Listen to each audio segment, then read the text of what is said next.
I am Abbas and welcome to this series of Class 9 Computer Applications for ICSC students.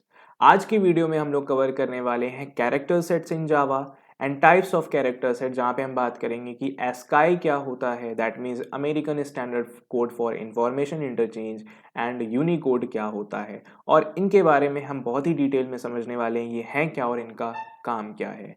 So let's start. तो start करते हैं character set को समझने से।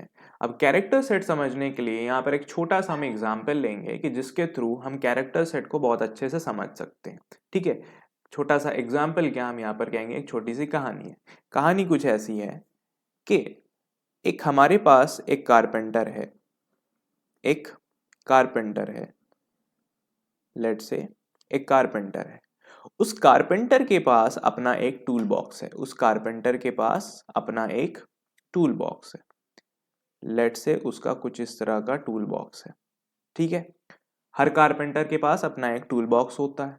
ये क्या है हमारा, ये है टूल बॉक्स। ठीक है, ये हमारा टूल बॉक्स है। अब उस कारपेंटर ने इस टूल बॉक्स के अंदर बहुत सारी चीजें रखी होंगी। ठीक है, लेट से उसके पास कोई ऐसा टूल होगा, ठीक है, हैमर होगा उसके पास, लेट से, ठीक, उसके पास एक हैमर होगा, उसके पास कुछ नेल्स होंगी, उसके पास कुछ नेल्स होंगी, ठीक, उसके पास एक स्क्रू ड्राइवर हो सकता है, एक उसके पास एक स्क्रू ड्राइवर हो सकता है। ठीक है, उसके पास एक स्क्रू ड्राइवर टाइप का हो सकता है। ठीक, एक कारपेंटर है, उसका अपना एक टूल बॉक्स है, उस टूल बॉक्स के अंदर बहुत सारे टूल बॉक्स रखे हुए हैं। एक कारपेंटर है, उसका अपना एक टूल बॉक्स है, उस टूल बॉक्स के अंदर बहुत सारे टूल्स रखे हुए हैं। क्यों? क्योंकि उस कारपेंटर को इन सारे टूल्स का काम पड़ता रहता है। उसे इन सारे टूल्स का मतलब भी मालूम है कि किस टूल का कौन सा क्या इस्तेमाल होता है। ठीक है, तो उस कारपेंटर ने क्या किया कि जितने भी टूल जो उसकी जर्नी में इस्तेमाल होने वाले हैं, उसने उन सारे टूल्स को एक टूल बॉक्स के अंदर अरेंज करके रख लिया। ठीक है, कैरेक्टर सेट भी कुछ वैसा ही है। कैरेक्टर सेट भी एक टूल बॉक्स की तरह है कि जिसके अंदर बहुत सारे कैरेक्टर्स रखे हुए हैं कि जो भी कोई प्रोग्रामिंग लैंग्वेज, या हम सिंपली ये कहें कि जो एक कंप्यूटर आराम से समझ सकता है, देख सकता है, उसको समझ सकता है और उसे प्रोसेस कर सकता है, डिस्प्ले भी कर सकता है। तो कारपेंटर का यहाँ पर जो टूल बॉक्स है, उस टूल बॉक्स के अंदर जो टूल्स रखे हुए हैं, the carpenter knows everything about the tools, कि हैमर का क्या यूज है, नेल का क्या यूज है, स्क्रू ड्राइवर का क्या यूज है, उसे पता है, उसे पता है। बट ठीक उसी तरह से यहाँ पर कैरेक्टर सेट्स हैं हमारे, कि कैरेक्टर सेट, अब अगर हम यहाँ पर कैरेक्टर सेट की डेफिनेशन को रीड आउट करते हैं तो character set refers to the collection of characters. Characters set का मतलब है कि हमारे पास बहुत सारे कैरेक्टर्स का एक कलेक्शन बना हुआ है, बहुत सारे कैरेक्टर्स का एक कलेक्शन बना हुआ है, दैट अ प्रोग्रामिंग लैंग्वेज, जो एक प्रोग्रामिंग लैंग्वेज, या हम सिंपली कंप्यूटर के रेस्पेक्ट में भी बात कर सकते हैं कि जो एक कंप्यूटर कैन रिकॉग्नाइज, पहचान सकता है और उसे प्रोसेस कर सकता है। जैसे कि हम लोग जावा पढ़ रहे हैं तो जावा के अंदर वो सारे कैरेक्टर्स का एक सेट, एक हमारे पास कलेक्शन सेट है कि जिसके अंदर वो सारे कैरेक्टर्स हैं कि जिन्हें जावा समझ सकता है, पहचान सकता है और उनको प्रोसेस कर सकता है, उनके साथ काम कर सकता है। लेकिन अगर वो कैरेक्टर जावा के कैरेक्टर सेट का नहीं है तो जावा उसको प्रोसेस भी नहीं कर पाएगी और उसको रिकॉग्नाइज भी नहीं कर पाएगी। तो कैरेक्टर सेट यहाँ पर कुछ टूल बॉक्स की तरह है, यानी character set is a collection of characters that a programming language can recognise and process. Simple सी बात यहाँ पर ये है। अब बात करें जावा की, सो जावा के अंदर क्या होता है, जावा के अंदर कैरेक्टर्स के अंदर हमारे लेटर्स आते हैं। लेटर्स का मतलब 0 से 9, सॉरी, लेटर्स का मतलब यहाँ पर क्या हुआ, A to Z, ठीक है, स्मॉल A to Z, ये सारे लेटर्स हो गए हमारे पास। डिजिट्स आते हैं 0 से 9 तक, ठीक है, तो 0 1 2 3 4 5 6 7 8 9, हर एक कैरेक्टर यहाँ पर जावा के कैरेक्टर सेट में है, ताकि जब कभी हम प्रोग्राम लिख रहे हैं और हमने कहीं 0 1 2 3 4 5 6 या A to Z कुछ भी यूज किया तो जावा उसे पहचान पा रहा है और उसको इंटरप्रेट कर पा रहा है, उसे प्रोसेस कर पा रहा है। पंक्चुएशन मार्क्स जैसे कि question mark, exclamation mark, equal to, इस तरह की चीजें, ये सारी चीजें क्या हैं, इनको भी वो प्रोसेस कर रहा है। स्पेशल सिंबल्स जैसे कि एट द रेट, इस तरह की चीज़ों को भी वो प्रोसेस कर सकता है। कंट्रोल कैरेक्टर्स जैसे कि backslash N, backslash N basically हम एक नई लाइन देना चाहते हैं, ठीक है। इसी तरह से बैकस्लैश टी, एक टैब आता है, टैब यानी 4 स्पेसेस, अगर इस 4 या 8 स्पेसेस मुझे एक साथ देनी तो हम टैब का यूज करते हैं, वो यहाँ पर हो गया। So every character has a unique code enabling computers to store and manipulate text, ठीक है। हर कैरेक्टर के साथ मान लो कि मेरे पास ए बी सी डी लिखी हुई है, ए बी सी, और हमने सबके साथ एक यूनिक कोड दे दिया। लेट्स से मैंने कहा कि ए को हम 1 से दिखाएंगे, बी को हम 2 से दिखाएंगे, सी को हम 3 से दिखाएंगे।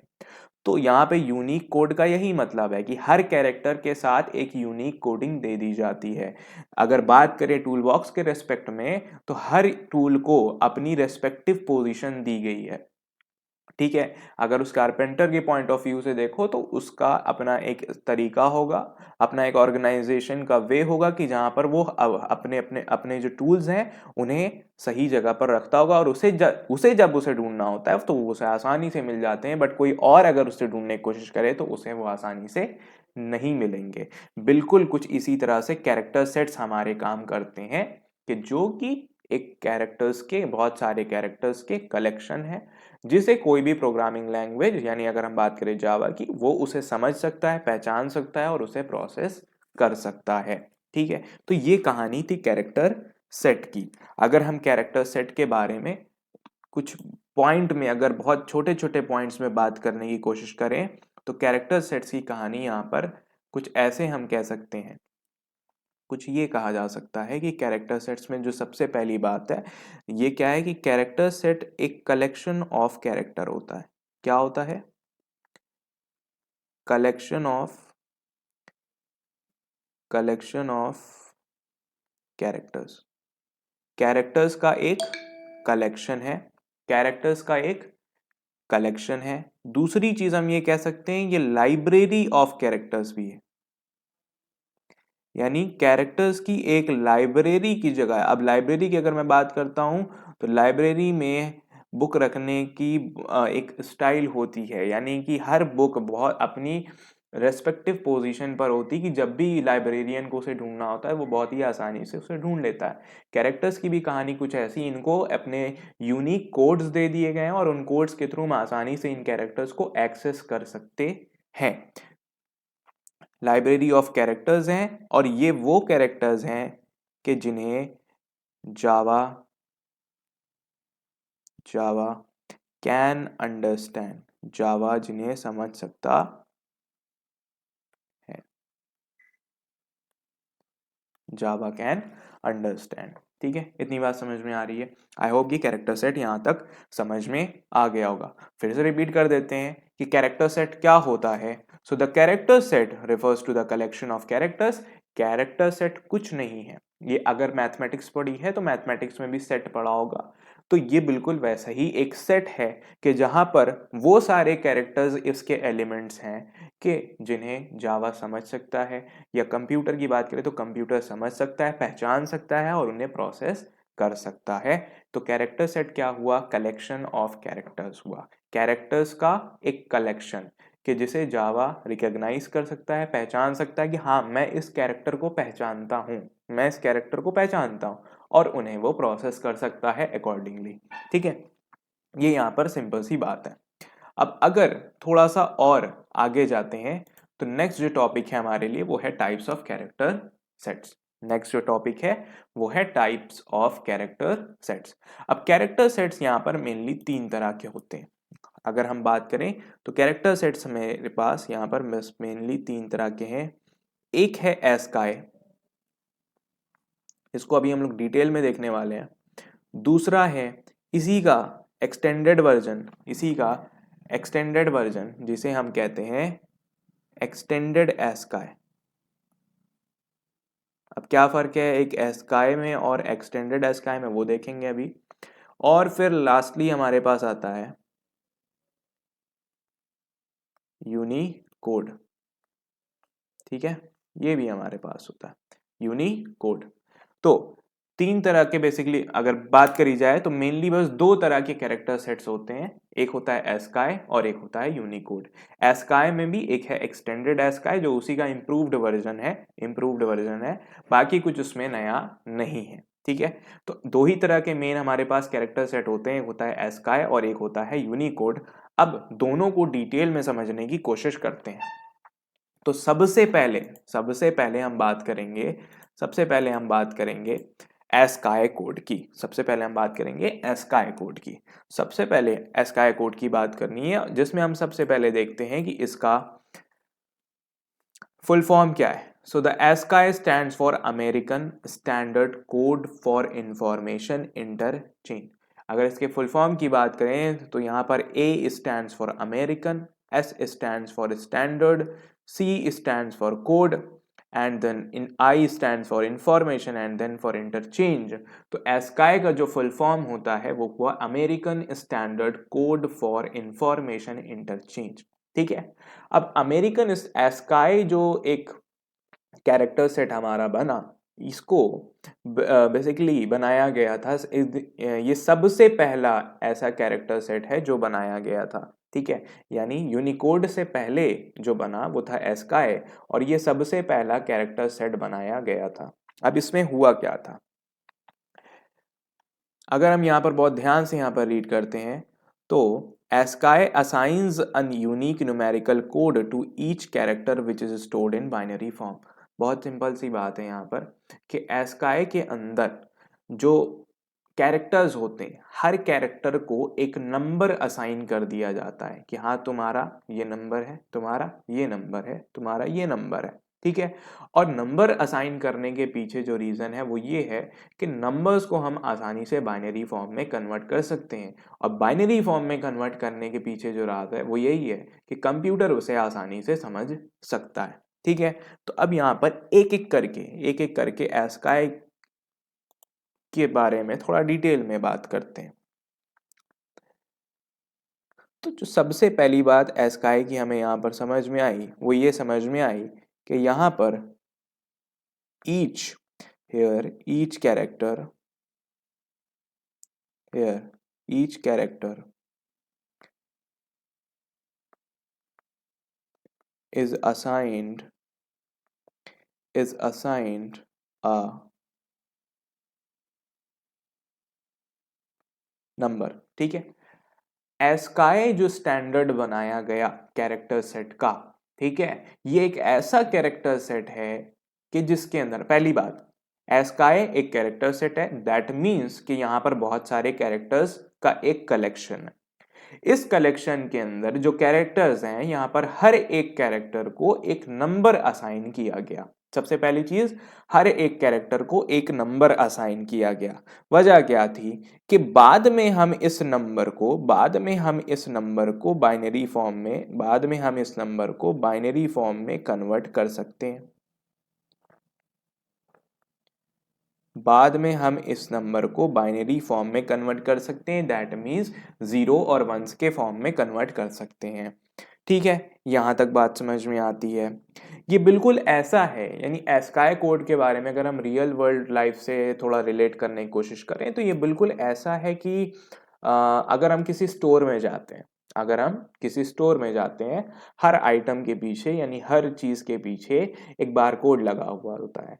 तो जिस तरह से हर तरह के आइटम पर एक यूनिक बारकोड लगा होता है कि जिससे हम उस आइटम के बारे में सारी इंफॉर्मेशन निकाल सकते हैं कि उसका रेट क्या है, किस कंपनी का, ये सारी चीजें, ठीक उसी तरह से एस्काई ने भी यही काम किया कि उसने हर कैरेक्टर को एक नंबर असाइन कर दिया कि हाँ तुम्हारा ये नंबर है, तो जब भी बात उस नंबर की होगी तो हम पहचान जाएंगे कि उस कैरेक्टर की बात हो रही है।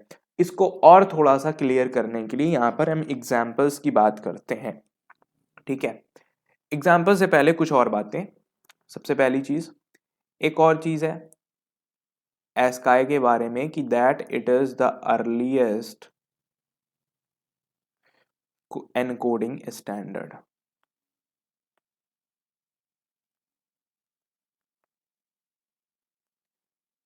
अर्लीस्ट एनकोडिंग स्टैंडर्ड मतलब कि ये सबसे पहला एनकोडिंग स्टैंडर्ड था। कौन? एस्काई, यानी American standard code for information interchange.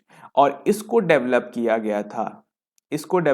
गया था टू रिप्रेजेंट, यानी एस्काई बनाने के पीछे रीजन क्या था?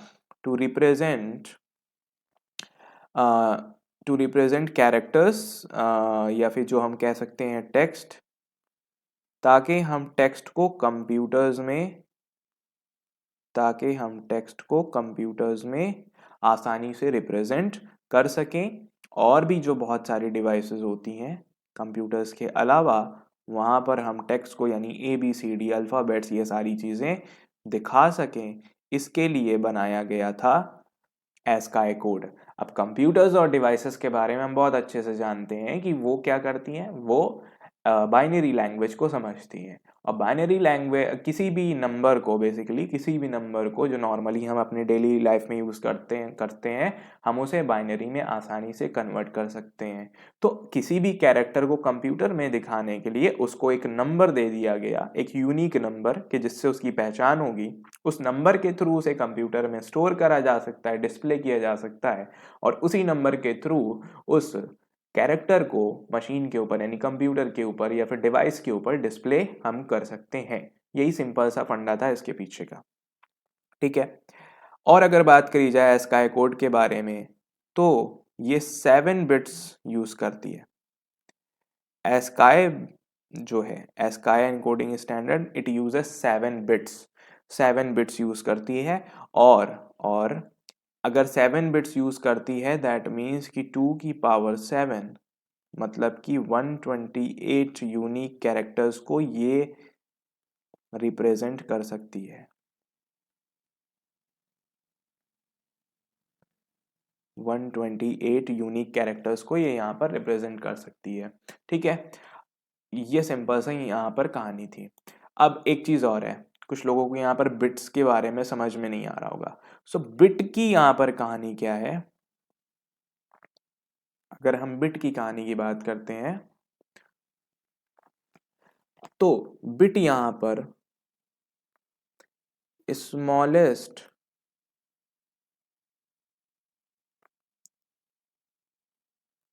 यूनिट ऑफ मेमोरी है। ठीक है, कंप्यूटर यानी किसी भी डिवाइस के अंदर जो हम डेटा स्टोर करते हैं, ठीक है, तो उस डेटा को स्टोर करने के लिए यानी मेमोरी की सबसे छोटी यूनिट होती है बिट। सबसे छोटी यूनिट होती है बिट। ये क्लास 4 में पढ़ाया जाता है कि 1 बाइट में, ये तो पढ़ा ही होगा कि 1 बाइट के अंदर 1 byte is equal to 8 bits.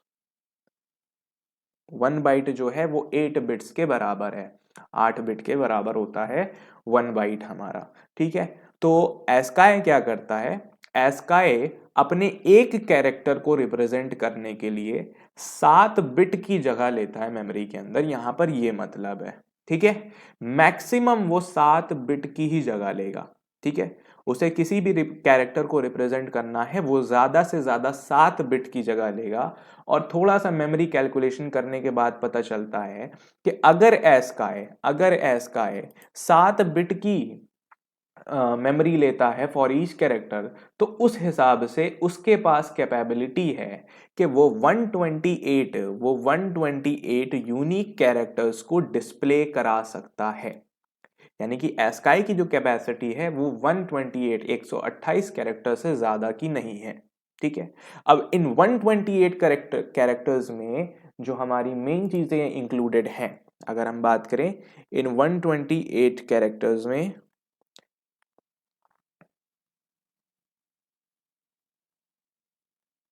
In 128 characters में जो हमारी चीजें इंक्लूडेड हैं वो ये हैं कि सबसे पहली, सारे जितने हमारे अल्फाबेट्स हैं, अपर केस अल्फाबेट्स,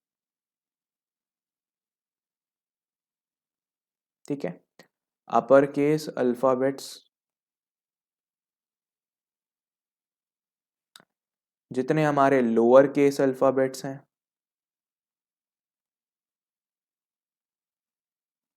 जितने हमारे लोअर केस अल्फाबेट्स हैं, फिर उसके साथ साथ जितनी हमारी डिजिट्स हैं यानी 0 to 9, वो कुछ स्पेशल कैरेक्टर्स, कुछ कुछ यहाँ पर स्पेशल कैरेक्टर्स का भी यूज होता है।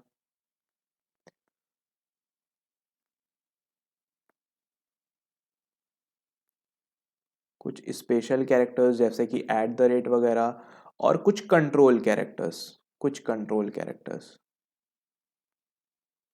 कुछ कंट्रोल कैरेक्टर्स। ठीक है। अगर बात करें अपर केस अल्फ़ाबेट्स की, तो by upper case alphabet I mean capital A to capital Z. ठीक। बाय लोअर केस अल्फ़ाबेट मेरा मतलब है small A to small Z, जितने लेटर्स हैं। डिजिट से मेरा मतलब है 0 to 9। स्पेशल कैरेक्टर से मेरा मतलब है @, ठीक है, एक्सक्लेमेशन मार्क, इस तरह की चीज़ें। ठीक है, बहुत सारे हो सकते हैं। कंट्रोल कैरेक्टर से मेरा मतलब है \n, जिसे हम न्यू लाइन कैरेक्टर कहते हैं। जब भी हम किसी टेक्स्ट में कहीं पर \n डाल देते हैं, उसकी वजह से लाइन चेंज हो जाती है, यानी उसके बाद का टेक्स्ट, यानी \n के बाद जो कुछ भी लिखा हुआ होगा वो नेक्स्ट लाइन में आ जाएगा। अभी हम इसे एस्केप कैरेक्टर्स में भी पढ़ने वाले हैं। इसी के साथ \t और भी बहुत सारे यहाँ पर होते हैं। तो इन सब को इंक्लूड करके टोटल टोटल वो 128 कैरेक्टर्स को रिप्रेजेंट कर पाता है। कौन? एस्काई। तो एक बार यहां से ऊपर सारी चीजें देख लेते हैं। ठीक है। तो एस्काई क्या है? American standard code for information interchange, और इसका मेन इस्तेमाल होता है, मेन इस्तेमाल किया यानी इसको मेन डेवलप किया गया था कि इसके अंदर इंग्लिश के सारे अल्फाबेट्स को आसानी से रिप्रेजेंट किया जा सके। तो एस्काई के अंदर इंग्लिश अल्फाबेट सारे के सारे आते हैं। तो अगर हम एस्काई कैरेक्टर सेट का इस्तेमाल कर रहे हैं, so we are able to only represent only English alphabets. ठीक है। अगर हम बात करते हैं एस्काई कैरेक्टर सेट की, तो हम सिर्फ और सिर्फ इंग्लिश अल्फाबेट को ही रिप्रेजेंट कर पाएंगे और चीजों को रिप्रेजेंट नहीं कर पाएंगे। कुछ स्पेशल कैरेक्टर्स, कुछ नंबर्स, जितने एक 128 कैरेक्टर्स हैं, बस हम उनको रिप्रेजेंट कर पाएंगे। उनके अलावा और जो कैरेक्टर्स हैं हम उन्हें रिप्रेजेंट नहीं कर सकते। सिंपल सी बात यहाँ पर ये है। हर कैरेक्टर को एक नंबर असाइन किया जाता है और उस नंबर को बाद में बाइनरी फॉर्म में कन्वर्ट करके उसको स्टोर करा लिया जाता है। बाइनरी फॉर्म, वजह क्या है? क्योंकि बाइनरी फॉर्म कंप्यूटर आसानी से समझ जाता है। अर्लीस्ट एनकोडिंग स्टैंडर्ड है, मतलब कि सबसे पहला एनकोडिंग स्टैंडर्ड, सबसे पहला कैरेक्टर सेट एस्काई था। ठीक है। किस लिए इस्तेमाल होता है? सबसे पहले क्यों बनाया गया था? कंप्यूटर्स में टेक्स्ट को और बाकी डिवाइसेस में टेक्स्ट को रिप्रेजेंट करने के लिए 7 बिट की स्टोरेज ये यूज करता है for each character, for each character, हर एक कैरेक्टर के लिए। तो थोड़ी सी मेमोरी कैलकुलेशन के बाद पता चलता है कि 128 कैरेक्टर्स, 128 यूनिक कैरेक्टर्स को ये रिप्रेजेंट कर पाता है। बिट क्या होती है? स्मॉलेस्ट यूनिट ऑफ मेमोरी होती है। ठीक है। बाइट की बात करें तो 1 बाइट में 8 बिट्स होते हैं। तो एस्काई 1 बाइट की स्टोरेज नहीं यूज करता, 7 बिट की स्टोरेज यूज करता है।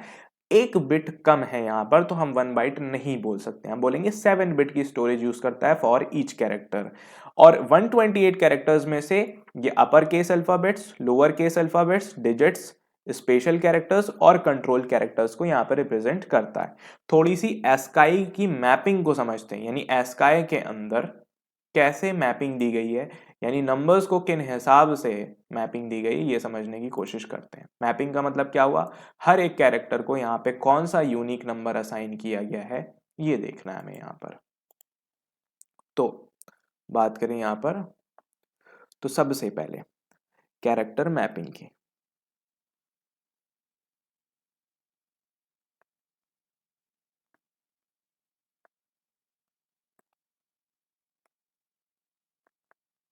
कैरेक्टर मैपिंग की अगर हम बात करते हैं, तो सबसे पहले जैसा कि हमने कहा था अपर केस कैरेक्टर्स होते हैं, यानी capital A to capital Z। तो इनकी जो मार्किंग करी गई है वो करी गई है फ्रॉम 65 टू 90, 65 से 90 तक। Small A to small Z करी गई है 97 टू 122। ठीक है, 0 to 9 जो डिजिट्स हैं हमारी उनकी भी मार्किंग है यहां पर। ठीक है, वो है 48 टू 57। ठीक, और अब यहां पर समझने की कोशिश करते हैं। तो ये मेन है, इनकी भी अपनी यानी स्पेशल कैरेक्टर्स की भी अपनी कुछ मार्किंग है और कंट्रोल कैरेक्टर्स की भी अपनी कुछ मार्किंग है। लेकिन हमें जो याद रखनी है वो हमें सिर्फ और सिर्फ capital A to capital Z की जो कि है 65 से 90, small A to small Z की जो कि है 97 टू 120, 0 से 9 की मैपिंग जो कि है 48 टू 57। क्योंकि आगे के प्रोग्राम्स में हमें इनकी जरूरत पड़ने वाली है। ठीक है, इनकी जरूरत पड़ने वाली है तो इन्हें हमें याद रखना है। ठीक है, एक छोटा सा एग्जाम्पल कर लेते हैं यहाँ पर कि जिससे मैपिंग अच्छे से समझ में आ जाए, तो एग्जाम्पल है कि हम capital H E L, capital L और स्मॉल ओ, अगर मुझे इसका कैरेक्टर मैपिंग एस्काई के हिसाब से बताना होता तो यहां पर मेरे पास मेनली क्या है, 6 कैरेक्टर्स हैं, H E L, capital L, small O. ठीक है, तो इस एच का एस्काई नंबर क्या होता, तो यहां पर जैसा कि मुझे दिख रहा है ए का यहां पर क्या है, ए का यहाँ पर 65 है और Z खत्म हो रहा है तो 90 पर, तो B का 66 हो जाएगा, C का 67 हो जाएगा, D का 68 हो जाएगा। इस तरह से जो H का आएगा वो हमारे पास आने वाला है 72। H का जो आएगा, कैपिटल H का जो आएगा वो आएगा 72 आ जाएगा। E की अगर हम बात करें, स्मॉल e की बात करें, तो अब हम यहाँ पर चेक करते हैं, मेरे पास स्मॉल ए की स्टार्टिंग हो रही थी 97 से, तो स्मॉल बी होगा 98, स्मॉल सी होगा 99, स्मॉल डी होगा 100 और स्मॉल ई होगा 101। स्मॉल ई हमारा हो जाएगा 101। ठीक है, 101। ठीक है, एल की बात करें, इसी तरह से स्मॉल एल की बात करें तो कैलकुलेट करेंगे तो हमको पता चलेगा कि वो होता है 108। कैपिटल एल की बात करें तो कैपिटल में आ जाते हैं ए टू जेड। ठीक है, तो अगर कैपिटल ए 65 है तो कैपिटल बी होगा 66, कैपिटल सी होगा 67। ऐसा करते हैं, ज्यादा यहाँ पर कैलकुलेशन नहीं लगाते हैं, इसको स्मॉल एल ही कर देते हैं। ठीक है, अगर यहाँ पर ये small L, capital H E double L O L, तो इस स्मॉल एल का भी 108 हो जाएगा और स्मॉल ओ का हो जाएगा यहाँ पर 111।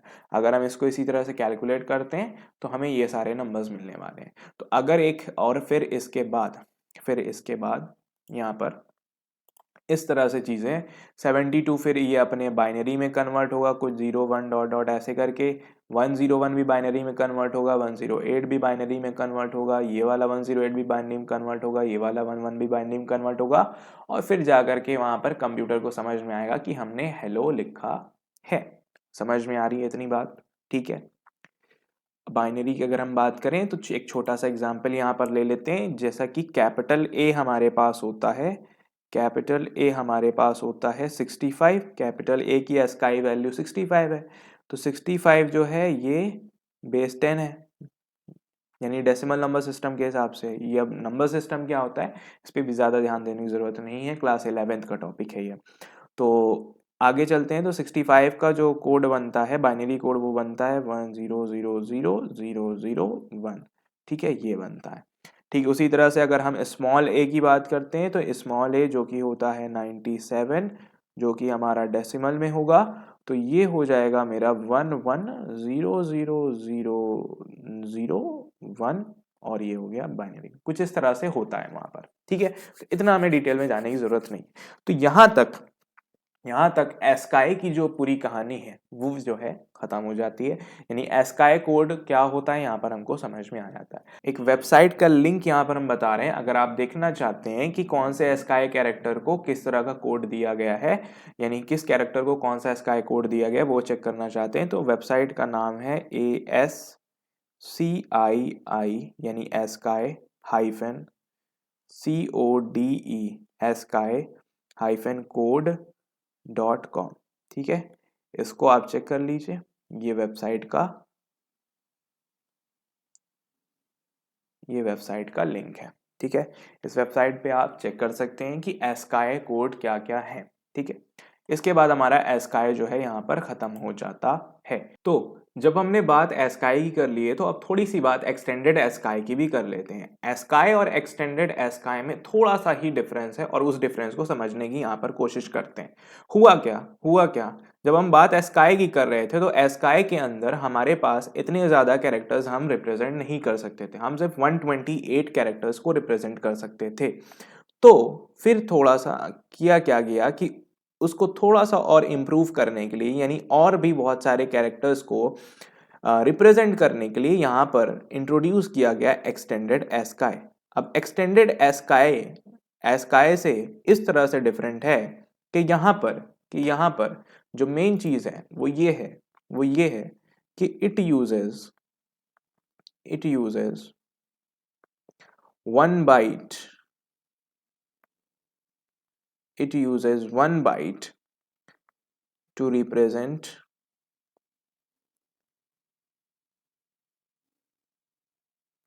each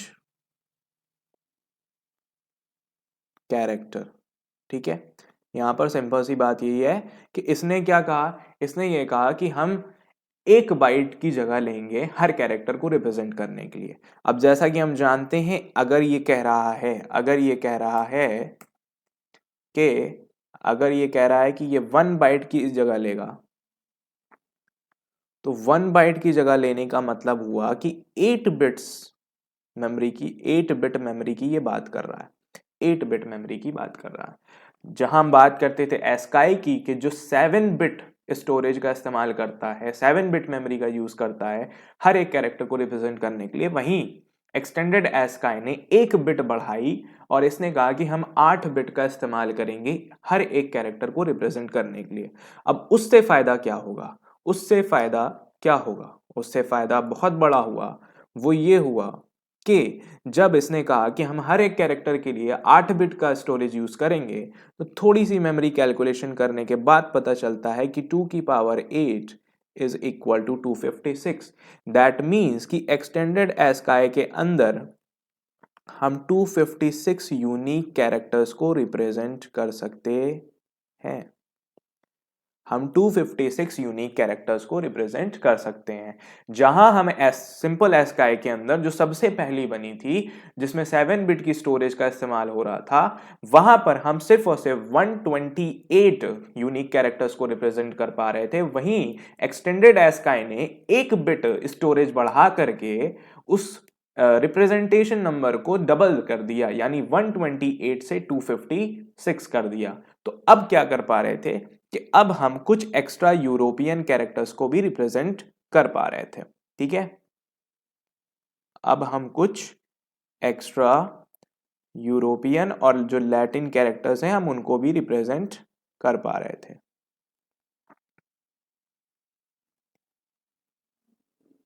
क्योंकि जितने भी मैथमेटिकल में सिंबल्स यूज होते हैं वो ज्यादातर लैटिन सिंबल्स होते हैं, इसलिए उन्होंने वहां पर 1 बिट एक्सटेंड किया स्टोरेज को। तो हम एक्सटेंडेड एस्काई के अंदर थोड़ा सा बढ़ा करके, यानी हम 256 यूनिक कैरेक्टर्स को रिप्रेजेंट कर पा रहे थे, जिसकी वजह से हम कुछ एक्स्ट्रा यूरोपियन और लैटिन कैरेक्टर्स को रिप्रेजेंट कर पा रहे थे, जिसका हमें थोड़ा फायदा हुआ, बट इतना भी नहीं। अभी भी हम हिंदी के कैरेक्टर्स, उर्दू के कैरेक्टर्स, पर्शियन के कैरेक्टर्स, रशिया के कैरेक्टर्स जितने भी होते हैं, इटली, इन सारे लैंग्वेजेस के कैरेक्टर्स को, और न जाने कितनी सारे, जैसे कि आज के टाइम पर इमोजीज आ चुके हैं, तो इमोजीज को हम रिप्रेजेंट नहीं कर पा रहे थे। उसके लिए एक और नया स्टैंडर्ड कोड चाहिए था जो कि एस्काई नहीं कर पा रहा था। तो फिर बात यहाँ से शुरू होती है हमारे नेक्स्ट टॉपिक की, जो कि है यूनिकोड।